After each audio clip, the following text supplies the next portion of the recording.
Hola, hoy Retrologando vamos a hablar de un cómic muy importante, muy conocido en Holanda, que fue en ciertos momentos, tuvo una repercusión muy notable, traspasó la frontera de los Países Bajos y llegó a España a través de la revista Fuera Borda. Era un personaje que estaba un tanto olvidado, pero que por suerte nuestros amigos de Dolmen en su colección Fuera Borda lo han recuperado. Me refiero al Superagente 327.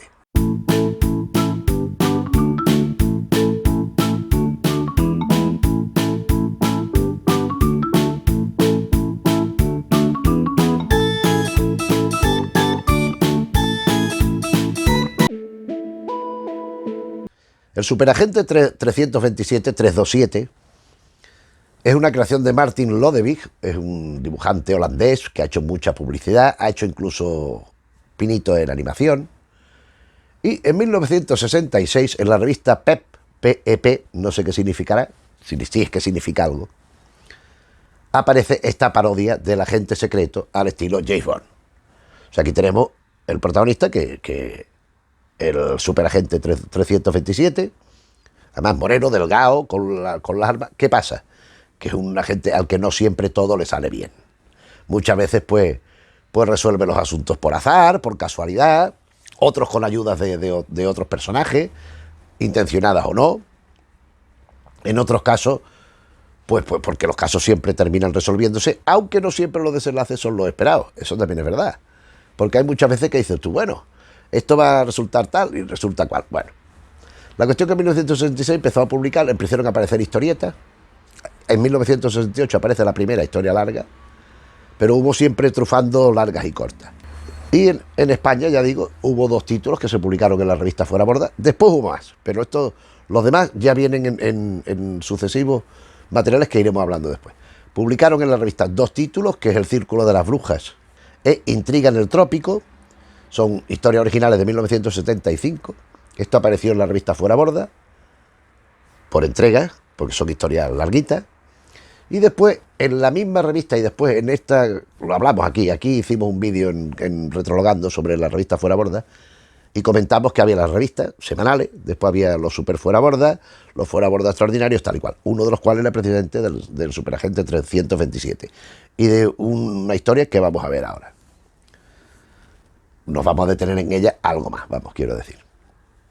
La cuestión que este personaje, pues es una historieta de un nivel gráfico muy importante. Este Martin Lodewijk dibuja muy bien, son unos dibujos muy activos, son unos dibujos de mucho movimiento, pero además muy eficaces, que entran muy pronto por la vista, ¿verdad?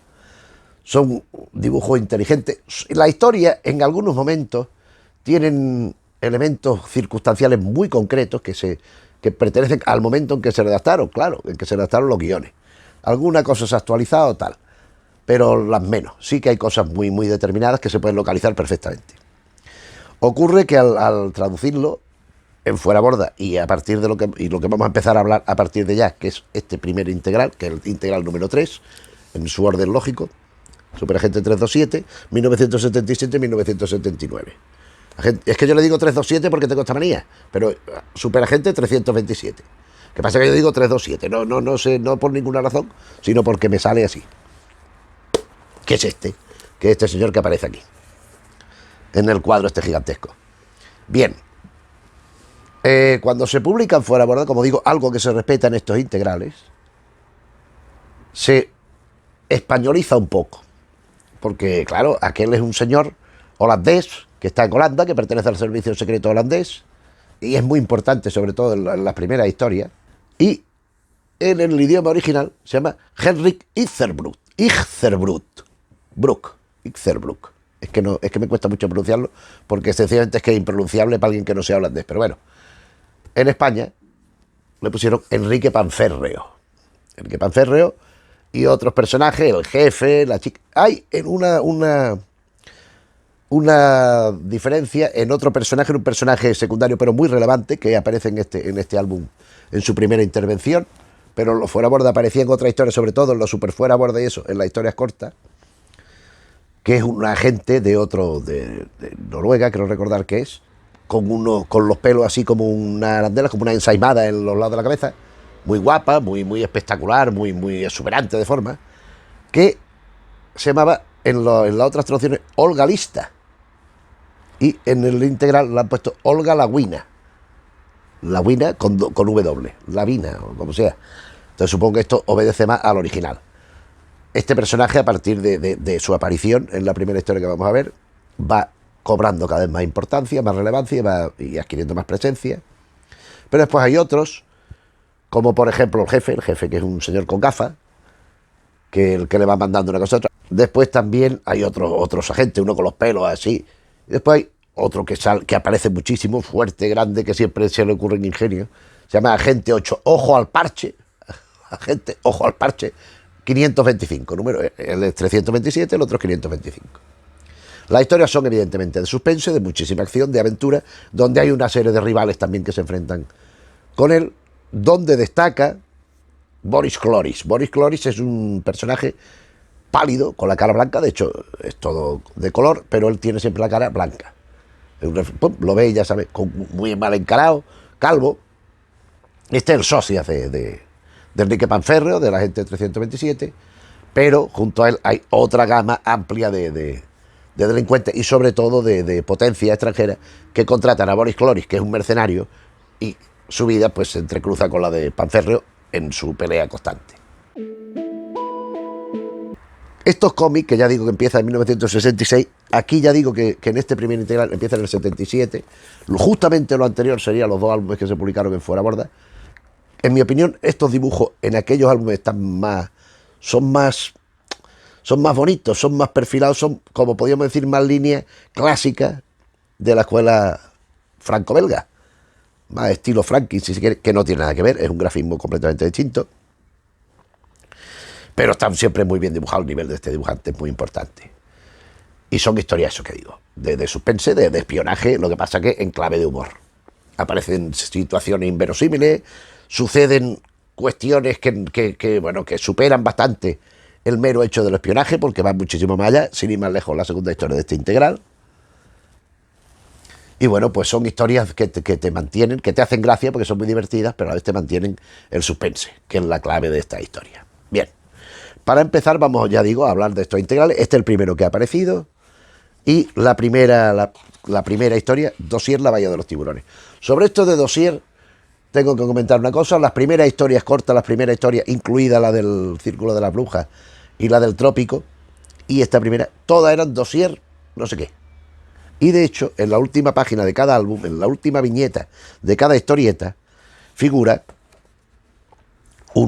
el dossier con un clip, caso cerrado. Porque ya, y con la firma del dibujante, Marty Holler.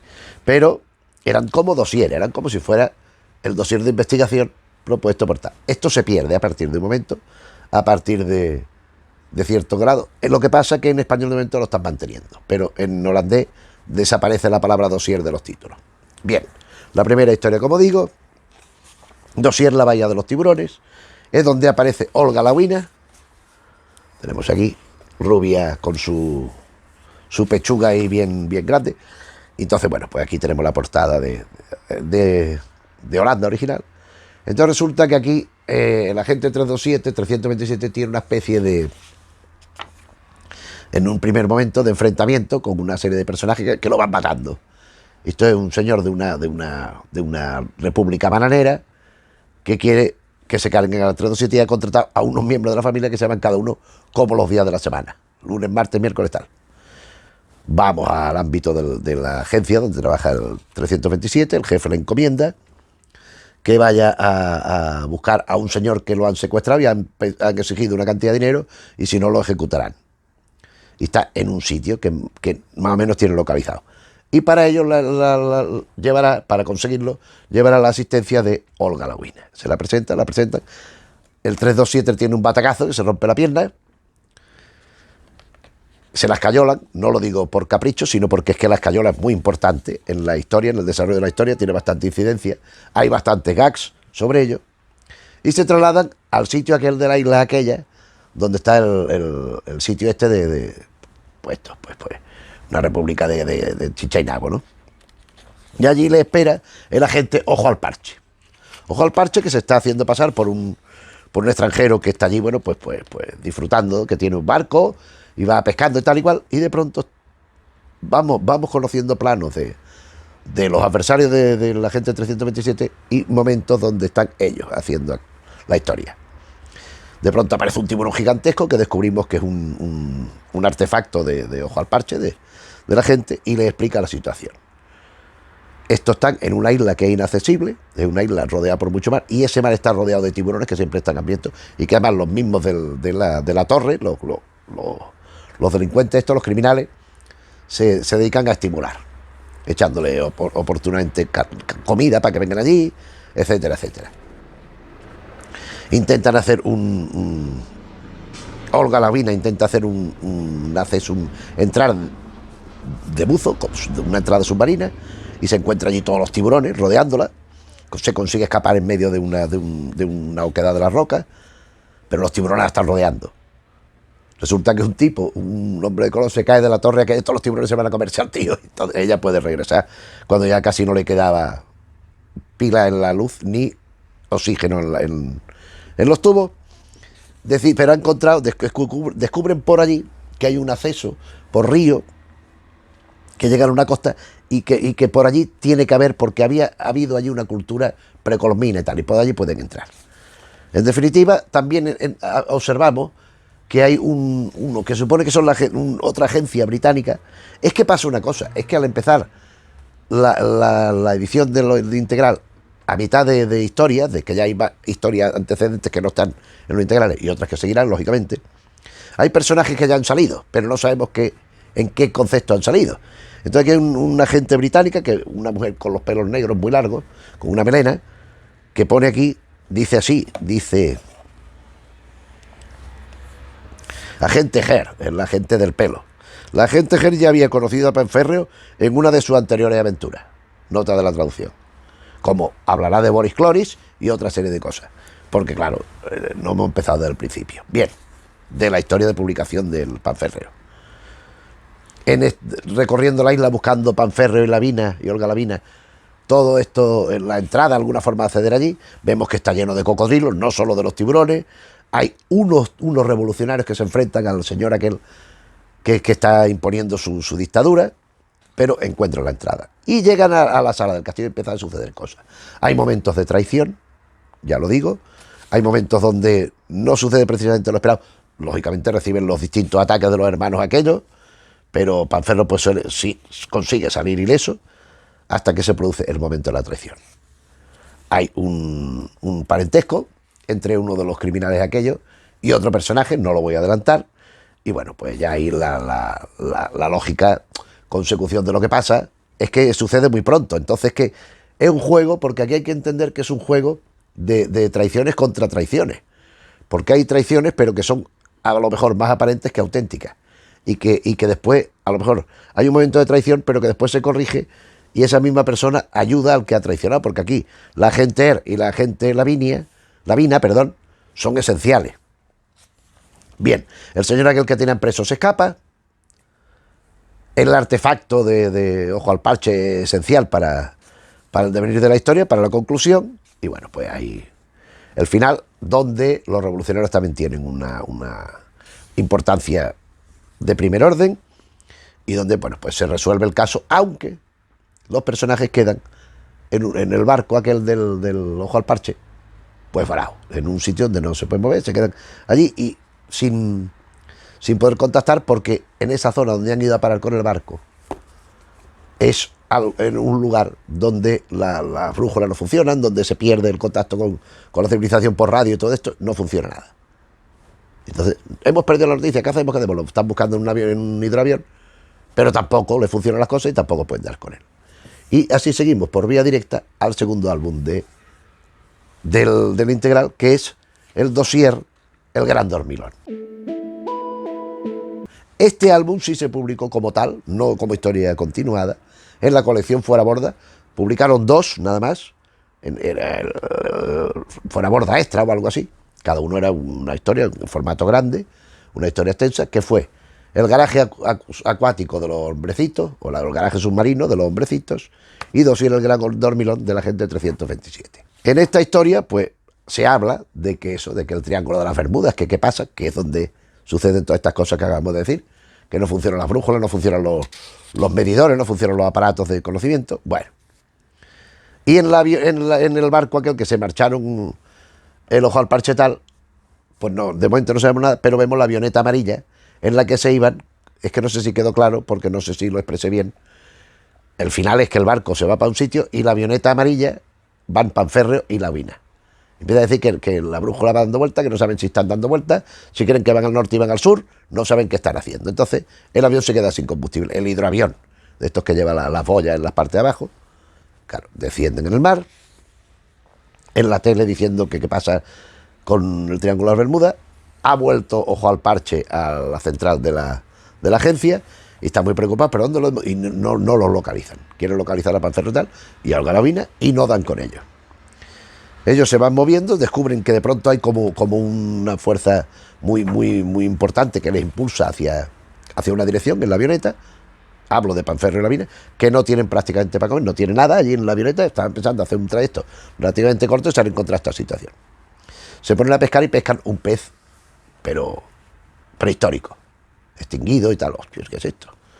Y llegan por esa fuerza que les impulsa al mar de los Sargazos, al cementerio de barcos, donde hay galeones piratas, donde hay barcos más recientes, y que se encuentran un homínido, una especie de primate humanizado, que tiene 10 millones de años.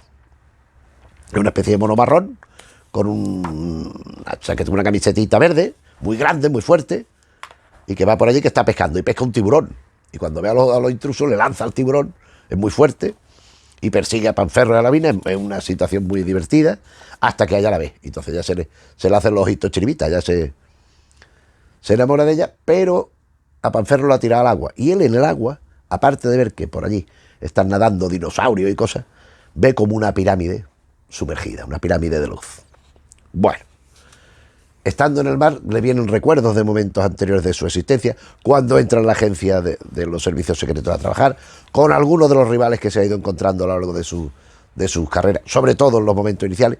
De hecho, hay un trozo que por el grafismo podía ser bien una historia corta de las iniciales de Martin Hall, porque sale Panferreo, sale el jefe, sale este agente que tiene los pelos en la cara, pero es un trazo completamente distinto, un Panferreo diferente, que ha evolucionado para mejor.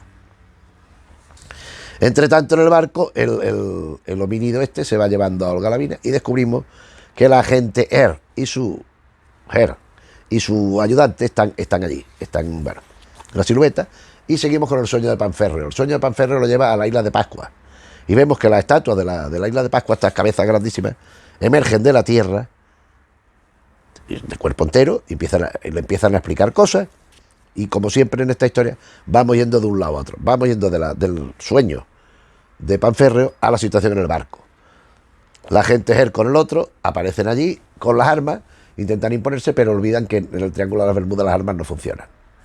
Este homínido bestial se enfrenta con ellos, le tienden una trampa, le dicen a Olga la Uina qué pasa, creen que se han cargado al homínido, y de pronto en un armario aparece Panferreo. ¿Pero qué es esto? Y reaparece también este homínido, que tiene 10 millones de años, como digo, y le dice que les va a explicar cómo es que él tiene 10 millones de años y lo que ha ido viendo. Entonces lo lleva mediante ese armario, que se queda fuera, el asistente de la gente Her. Es un armario que casi siempre es un pasadizo, no se sabe dónde. Y ese no se sabe dónde es como una especie de laberinto de colores de forma geométrica, pues muy extraño. ¿Pero qué es esto? Y de pronto allí ven como una especie de perrito con un cono que parece como un duendecito. Enrique Panferreo lo persigue, le quita el gorro, y aquello se vuelve como un perrito y se va corriendo. Se pone el gorro ese de punta, como de un gnomo, y empieza a tener revelaciones de cosas muy importantes, pero que no dice, pero estoy descubriendo la esencia de la existencia. ¿Por qué el Triángulo de las Bermudas funciona así? ¿Hay vida fuera de la Tierra? ¿Qué tipo de vida? ¿Cómo funciona? ¿Qué civilizaciones hay? Y va recibiendo respuestas a enigmas universales de toda la historia de la humanidad. Aparecen más bolitas de pelo de estas con gorro. Devuélvele a nuestro hermano el gorro. Tienen una especie de arma que es como una tijerita, son como dos aritos y un clip. Y recuperan el gorro y a ellos lo llevan para que vayan a ver, para que sepan la situación del Gran Dormilón.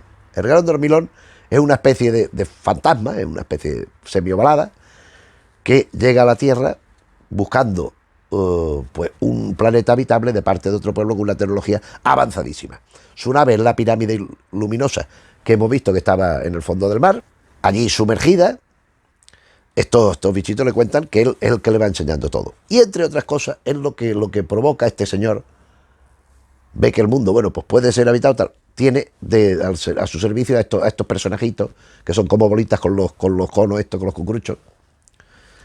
Porque él solo puede despertarse 7 veces, a lo largo del tiempo que sea, de millones de años, pero limitado a 7 veces. Y solo le queda una, porque ha ido haciendo que el mundo vaya evolucionando. Él ha ido proponiendo pistas, proponiendo indicios, proponiendo estímulos para que se produzcan situaciones.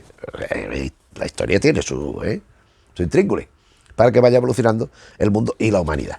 Y de ello se sirve, para ello se sirve de este señor homínido, de este hombre de los 10 millones de años que le ha ido haciendo introducir mejoras en la humanidad. ¿Qué ocurre? Que este señor ya solo se puede despertar porque se ha averiado el ordenador central de la nave. Y solo se puede despertar para regresar a su planeta, pues a lo que sea, porque si no se tendría que quedar allí. Se lo están explicando, van andando para un lado y para otro, y consigue acceder al lugar a esta especie de sitio extraño, el asistente de Miss Heard, que lo dejamos allí arriba, y este ve una habitación que oscuro, y ve que hay como un portalámpara, una lámpara, con una bombilla muy grande, lo enciende, y ¿qué pasa? Que esa bombilla no era tal, era el gran dormilón hibernado. Cuando le dicen, ya había arreglado los dedos, que no ha sido exactamente así. Él decide tomar represalia y ya no cuento más. Hay una relación, él cuenta qué ha pasado, él cuenta que se busca, que necesitan, y van utilizando determinados recursos. Panférreo, cuando ha tenido el cucurucho puesto, ha aprendido ciertas cosas del funcionamiento de donde están. Entonces se sirve de un artilugio para escribir en las angulas unas claves donde están y tal y cual. Y así en la nave se va este cementerio de barcos, sale por el aire, llevándose los barcos así como una espiral, y dejan a Panférreo, a Olga Lavina, a Miss Heard, a su ayudante y al homínido en una isla que hay allí. Pasa el tiempo y al final lo encuentran. No vamos a entrar más en el... Hay un recurso a una canción que era muy pesada, que sonaba una y otra vez. Aquí hay también un elemento porque claro, el autor no sabía en este momento a lo mejor lo que iba a hacer, que ponen que Olga Lavina se retira del servicio secreto y se dedica a hacer lucha libre con el homínido, hace espectáculos de lucha libre. En fin, pasan cosas muy graciosas. Y hay una canción que vendría a ser una parodia de Manolo Escobar, es la versión en español, que va dando lata, va reapareciendo y que al Panfero lo pone atacado los nervios. Bien. Ya digo, son 2 historias comunicadas. La tercera es ya un poco más independiente. Vamos con ella sin más dilación. Que, bueno, lógicamente ya están en el mundo actual todo. El Panfero se ha reincorporado a la agencia y tal. Dossier La Ronda de Noche. Aquí también encontramos, aquí es donde aparece Boris Cloris, aparecen una serie de personajes recurrentes de la serie, es que están en un museo. Hay un cuadro muy importante de Rembrandt, la Ronda de Noche, muy importante, que es un cuadro emblemático para los holandeses.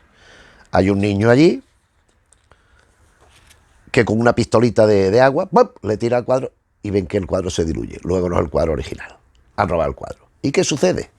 Que la agencia para la que trabaja Enrique Panférreo, justamente en el reverso de ese cuadro, habían cogido en su momento, habían todos los microfilms, toda la información, todos los dossiers, todo lo que tenían, lo habían informatizado. Pero para no tenerlo en una base, como es donde están ellos, que las agencias de otros países, rivales y tal, le pudieran pues sustraer la información, lo que hicieron fue ocultarla en un sitio donde estaría siempre al ojo de todo el mundo. ¿Dónde? En el reverso de ese cuadro. Y resulta que ese cuadro lo han robado. Cuando se enteran, mandan a Panférreo a buscarlo, claro, al jefe le da un ataque. Es muy gracioso todo el procedimiento de la búsqueda porque hay un policía así mayor, vestido de verde, que fuma pipa con un bigote bastante lógico, pero después hay otros policías, llevan un perro que olfatee para que siga el humillo de los sitios, y lo lleva a todos sitios, menos donde los tiene que llevar, hasta que lo lleva, pero no, porque los termina llevando a un sitio, pero al sitio correcto, pero los engañan a la policía, porque es un individuo que de pronto van viendo que hay allí unos subterráneos, han cavado un túnel, ¿Y dónde va este túnel? Este túnel va a un río y que abra en el río. Y en el río vemos que hay alguien que lo vigila y que hace explotar el lugar donde está Panférreo. Mira, pero sobrevive, naturalmente. Él comunica a la agencia lo que sea, y la policía llega con el perro al despacho, a la oficina de un tal señor Isonante, que es un industrial muy rico, muy influyente. Entran allí y el perro, guau, guau, guau, y entonces el tío se ríe, jaja, le dice, y sale que detrás de su mesa de despacho tiene una perrita muy bonita, preciosa, que él la está cuidando. Y que el perro ha venido siguiendo el rastro de esta perrita. Ah, qué mal, qué mal. Y se van los policías. Entonces descubrimos que no solo eso, sino que el tipo, esto que se sabe inmediatamente, no estoy haciendo ningún spoiler, no está en trigo limpio. Panférreo se encuentra en un pub con Boris Cloris. Está indagando por allí, en la zona del pueblo, sobre el asunto, y ve que en el bar entra Boris Cloris. Boris Cloris lo intenta atropellar porque sale Panférreo detrás. El otro tiene un coche, lo intenta atropellar. Sigue a sitios, ve que han sido revisados. Todo esto buscando el cuadro, que ha sido el cuadro. Le hacen una celada a Enrique Panférreo, los sicarios del Isonante. Él le disparan, se tira al canal, donde hay una mujer que lo ayuda, está en un barco, él llama, ella lo ve, entre. Y los tipos no pueden sospechar que se ha metido en un barco, piensan que se ha hundido muerto. Esta mujer tiene una moto, le ayuda, lo lleva a seguir a estos dos que lo estaban intentando matar, y llegan a una casa, que resulta ser la casa del tal Isonante. Este tal Isonante es el que encabeza una asociación, mejor dicho, anticanina, porque odia a los perros. Entonces, aquello había sido un subterfugio porque habían pensado que la policía podía llegar allí. Pero era una mentira, era un señuelo para engañarlo. Entonces, Panférreo llega a la casa con esta mujer de la moto, que también la acompaña sin que lo sepa él, y los pillan. Boris Cloris con Isonante, con los otros, y resulta que van viendo que cada vez tienen que ir dejando a más gente por el camino. Hay el pintor que hizo la falsificación de la ronda de noche, y el cuadro lo tiene él, que ahora veremos lo que. Entonces hay allí unas lanzas de fundir, como unos palos, que se calientan a 4000 grados y cosas de estas, que sirven para quitarse la esposa, y han servido para algo que no voy a desvelar, pero que es clave en la resolución del asunto. Hay una pelea muy divertida, como si fuera, que además lo refieren, como si fuera la guerra de la galaxia, entre Boris Cloris y Panférreo y el agente 327, como si fueran espadas, pero llega la policía, bueno, resuelve el caso. Y descubrimos qué había pasado con la ronda de noche y qué es lo que se ha hecho, porque ha sido, no lo quería por su valor, para tenerlo en un museo ni nada, el señor Isonante sino porque, y es lo único que voy a decir, no voy a decir qué es lo que ha pasado en verdad, aunque ya es bastante anuncio, la mujer es muy aficionada a los puzzles. Y entonces quería tener un puzzle que la vez que lo tuviera ella, de no sé cuántas miles de piezas, y han cogido el cuadro y lo han reducido a piececitas de puzzles así de pequeñas. Pero que además tenían previsto coger un montón de cuadros más, la baja desnuda, la baja de vestida, las meninas, no sé qué. Y estaban ahí un montón de cuadros previstos para hacer. En fin, consiguen más o menos recomponer el puzzle, pero, en fin, es muy gracioso, recuperar el cuadro y, bueno, lo llevan al museo, pero hecho un puzzle, ya digo, o sea, una cosa delirante. En cualquier caso, son tres historias muy divertidas, pues, con su ingrediente de suspense, de acción, de aventura, y que en estos integrales se nos presentan bien, ya digo, no las primeras historias, no lo son, pero son historias que, de luego, interesan y enganchan. Hay otro tomo integral que veremos en breve, lo comentaremos en el canal, y después, en próxima fecha, sale un tercero, dentro de este orden, que este sería el tercero, el otro sería el cuarto, el otro que hablaremos en otro, y el siguiente, en la aparición, el quinto, porque ahí ya se ocupa, en ese quinto, ya lo veremos en su momento, de la historia entre los 80 y los 2000, porque Martin Lodewyk, entre el 86, si no recuerdo mal, y el 2001, dejó el personaje, se dedicó a la publicidad y a otras cosas, pero en el siglo XXI volvió a retomar el personaje. Pero eso lo veremos en su momento. De momento ya nos hemos encargado de esta primera entrega integral, aunque no sea la primera en orden cronológico, pero que de luego con tres historias fabulosas. Y es lo que hemos querido, pues, recomendaros hoy. Espero que te haya interesado el asunto. Si ya lo conoces, pues eso, pues sencillamente, pues, refrescarte la memoria y aconsejarte que mantengan la línea, porque es muy interesante, son muy divertidos y a su vez son muy del género de espionaje, ¿verdad? Tienen muchas claves, muchos guiños, muchos, si se quiere, tópicos también del género, pero que está muy bien llevado. En una serie que a mí me parece primorosa y que me parece muy raro que no se haya ocupado nadie hasta que Dolmen lo ha recuperado ahora, pues de volverlo a traer a España después de aquella inicial presencia en Fuera Borda, la revista Fuera Borda. Pues nada más, si el vídeo te ha parecido bien le puedes dar al me gusta. Si te interesan los temas que hablamos un día y otro, pues te puedes suscribir al canal, que te lo agradeceremos, que no hace falta para el tema de la política interna de YouTube, ya sabéis cómo va esto. Y nada más. Pues gracias por acompañarnos y hasta otra. Un saludo.